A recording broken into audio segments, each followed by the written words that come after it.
اے پیغمبر صلی اللہ علیہ وآلہ وسلم، مسلمانوں سے کہہ دو کہ جب اپنی بیویوں کو طلاق دینے لگو تو ان کی عدت کو پیش نظر رکھ کر طلاق دو اور عدت کا شمار رکھو،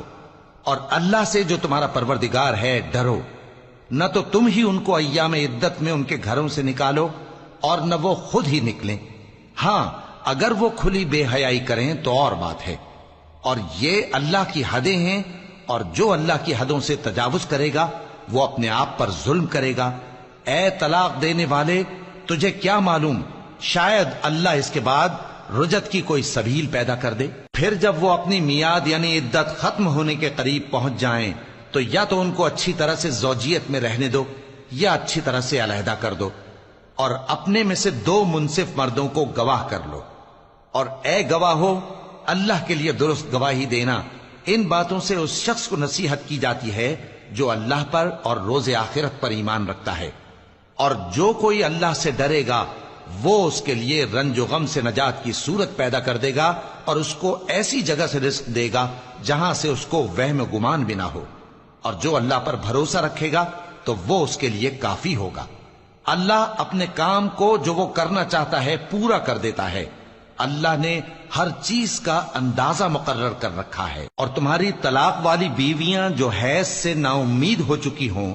اگر تم کو ان کی عدت کے بارے میں شبہ ہو تو ان کی عدت 3 مہینے ہے،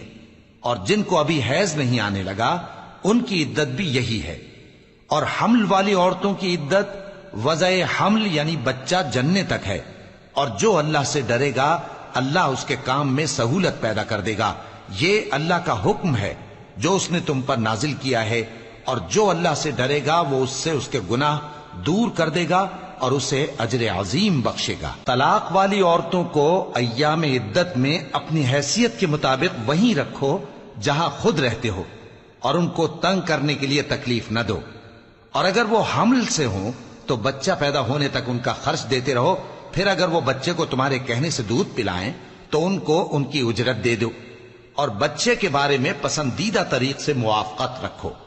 اور اگر باہم ضد اور نا اتفاقی کرو گے تو بچے کو اس کے باپ کے کہنے سے کوئی اور عورت دودھ پلائے گی۔ صاحب وسعت کو اپنی وسعت کے مطابق خرچ کرنا چاہیے، اور جس کے رزق میں تنگی ہو جتنا اللہ نے اس کو دیا ہے وہ اس کے موافق خرچ کرے۔ اللہ کسی کو زیر بار نہیں کرتا مگر اسی کے لحاظ سے جتنا اس کو دیا ہے، اور اللہ ان قریب تنگی کے بعد آسانی کر دے گا۔ اور بہت سی بستیوں کے رہنے والوں نے اپنے پروردگار اور اس کے پیغمبروں کے احکام سے سرکشی کی تو ہم نے ان کو سخت حساب میں پکڑ لیا، اور ان پر ایسا عذاب نازل کیا جو نہ دیکھا تھا نہ سنا، سو انہوں نے اپنے کاموں کی سزا کا مزہ چکھ لیا، اور ان کا انجام نقصان ہی تو